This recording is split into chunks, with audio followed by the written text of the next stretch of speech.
નમસ્કાર, આપ જોઈ રહ્યા છો નેશન પ્લસ ન્યૂઝ. હું છું આપની સાથે હેતલ ભગત. વડોદરા શહેરના હરણી વિસ્તારમાં આવેલા લેક ઝોનમાં બોટમાં સવારી કરી રહેલી ન્યૂ સનરાઈઝ સ્કૂલના 25 જેટલા બાળકો ભરેલી બોટ પલટી ખાઈ જતા તમામ બાળકો તળાવમાં ગરકાવ થઈ ગયા હતા. આ બનાવની જાણ થતાં જ ફાયર બ્રિગેડની ટીમે તાબડતોડ સ્થળ ઉપર પહોંચીને રેસ્ક્યુની કામગીરી હાથ ધરી છે. આ બનાવ અંગે પ્રાપ્ત માહિતી અનુસાર શહેરના વાઘોડિયા રોડ ઉપર આવેલી ન્યૂ સનરાઈઝ સ્કૂલના બાળકોને હરણી સ્થિત લેક ઝોન ખાતે પ્રવાસ અર્થે લાવવામાં આવ્યા હતા. જ્યાં બાળકોને બોટમાં ફરાવવામાં આવી રહ્યા હતા ત્યારે અચાનક જ આ બોટ તળાવમાં પલટી ખાઈ જતા મોટી દુર્ઘટના બનવા પામી હતી. આ બનાવની જાણ થતાં જ ફાયર બ્રિગેડની ટીમ તાત્કાલિક સ્થળ ઉપર પહોંચી હતી, જ્યાં બાળકોને તળાવમાંથી રેસ્ક્યુ કરવાની કામગીરી હાથ ધરાઈ રહી હતી. ત્યાં ઉપસ્થિતો પાસેથી પ્રાપ્ત માહિતી અનુસાર એવો પણ આક્ષેપ થઈ રહ્યો હતો કે 16 લોકોની કેપેસિટી વાળી બોટમાં 25 જેટલા બાળકોને બેસાડવામાં આવ્યા હોવાને કારણે આ દુર્ઘટના સર્જાઈ હતી.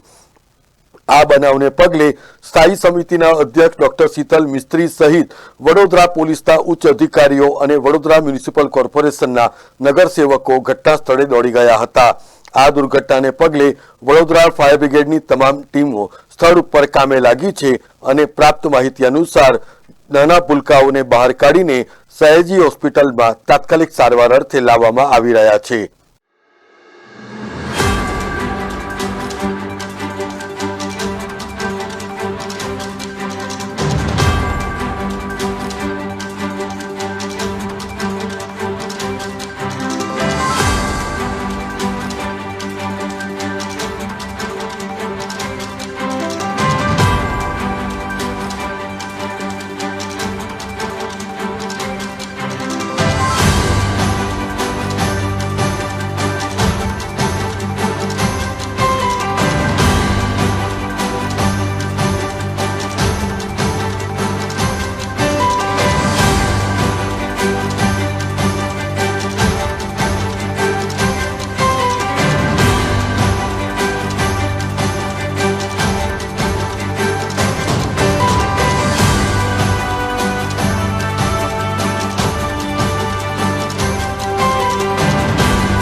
ન્યૂ સનરાઈઝ સ્કૂલના બાળકો લેક ઝોન ખાતે પિકનિક પર આવ્યા હતા.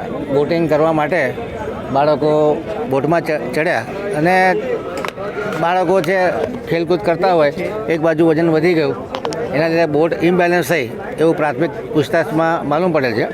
તમામ બાળકોને લાઈફ જેકેટ પહેરવામાં આવ્યા હતા, છતાં બોટ જ્યારે ઊંધી પડી જાય એટલે બોટની જે એજ હોય એમાંથી બાળકો છટકી ના શકે.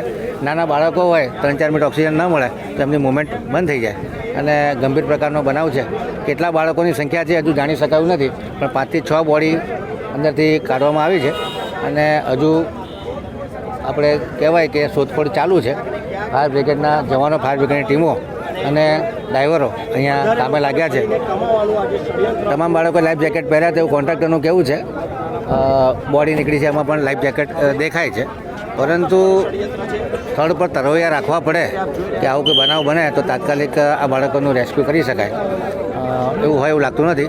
અત્યારે ફાયર બ્રિગેડની ટીમ, એસએસજી હોસ્પિટલની ટીમ, કલેક્ટર, કોર્પોરેશન તંત્ર અત્યારે હાઈ એલર્ટ પર મૂક્યું છે. મહેનત કરી બાળકોની બોડી નીકળે. 4 મિનિટનો મામલો હોય, 3-4 મિનિટમાં જો એમને રેસ્ક્યુ ના કરાય તો જાનહાનિનો મોટો ભય હોય છે. ગંભીર પ્રકારનો ગુનો છે. તંત્ર દ્વારા કઈ કાર્યવાહી? ખૂબ દુઃખદ બનાવ છે.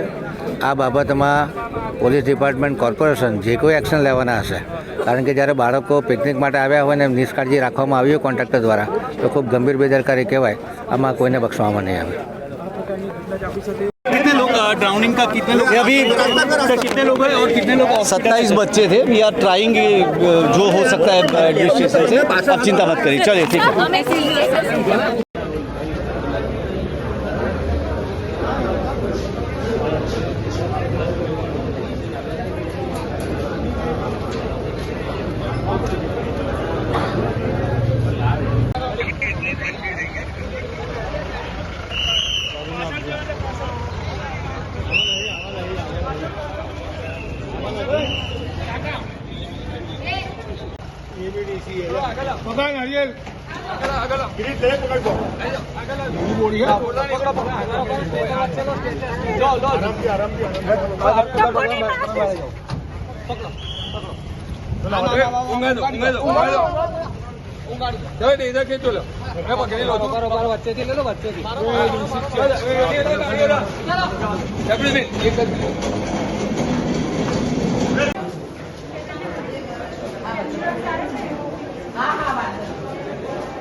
અમે પિકનિક પર ગયા હતા.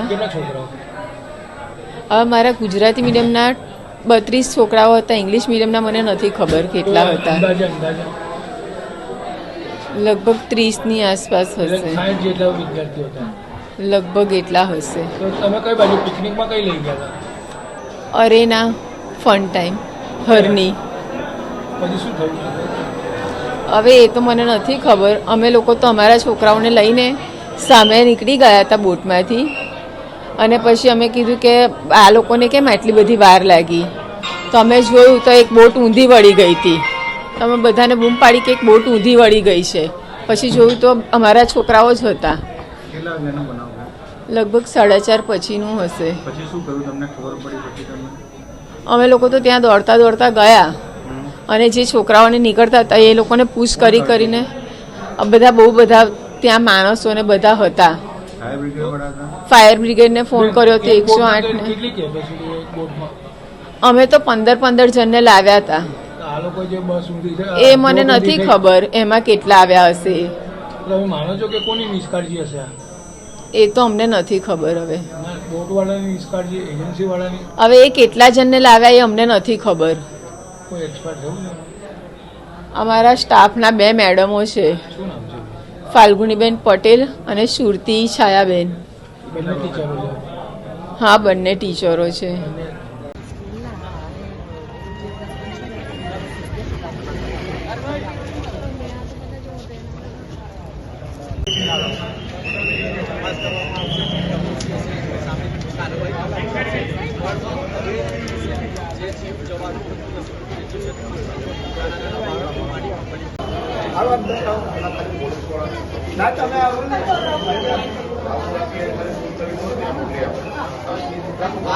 ભારતીય જનતા પાર્ટીના અને ધારાસભ્ય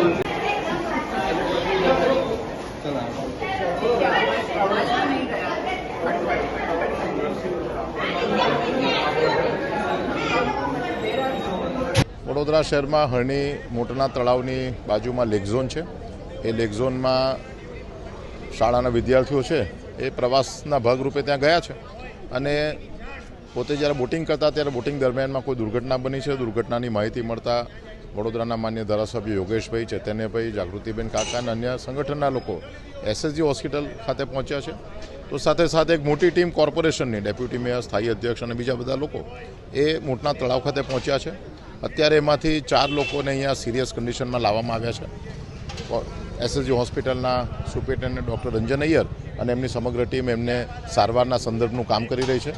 તો જાહ્નવી જે છે એ જાહ્નવી હોસ્પિટલમાં લગભગ 9 જેટલા લોકોને રાખવામાં આવ્યા છે અને જે જાહ્નવીમાં 9 લોકો છે તે બધા જ લોકોની તબિયત પ્રમાણમાં સારી છે.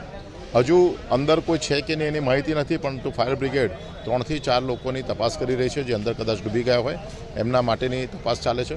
કોર્પોરેશનની સમગ્ર ટીમ ખાસ કરીને ફાયર બ્રિગેડ અને મેડિકલ એ ઘટના સ્થળે કામ કરી રહી છે. એસએસજી હોસ્પિટલ એ અહીંયા આગળ આવનારા દર્દીઓને સારામાં સારી સેવા મળી રહે એના માટે પ્રયત્ન કરી રહ્યા છે. ભારતીય જનતા પાર્ટીના સંગઠનના સૌ કાર્યકર્તાઓ અને ભારતીય જનતા પાર્ટીના ચૂંટાયેલા લોકો સૌ આજે આ કામમાં લાગ્યા છે. આ દુર્ઘટના છે, દુર્ઘટનાને લીધે વડોદરા શહેરમાં શોકની લાગણી પણ પ્રસરી છે અને આપણે સૌ જાણીએ છીએ કે આ પ્રકારની જ્યારે ઘટના બને ત્યારે આપણા સૌનું એવું મત હોય કે આવા કુટુંબને આ પ્રકારની પરિસ્થિતિ સહન કરવાની શક્તિ આપે. સંગઠન કે કોઈ સરકારના લોકો સાથે તમારી વાતચીત ચાલી રહી છે? માન્ય પ્રભારી મંત્રી શ્રી હર્ષભાઈ સંઘવી સાહેબને પ્રભારી મંત્રીના નાતે આના સંદર્ભની સૌ માહિતી આપી છે અને સરકાર પણ એના ઉપર પોતાની રીતે સૌ તપાસ કરીને યોગ્ય પગલાં લઈ રહી છે. આવનારા સમયમાં યોગ્ય જાહેરાત પણ એમના માધ્યમથી કરવામાં આવશે.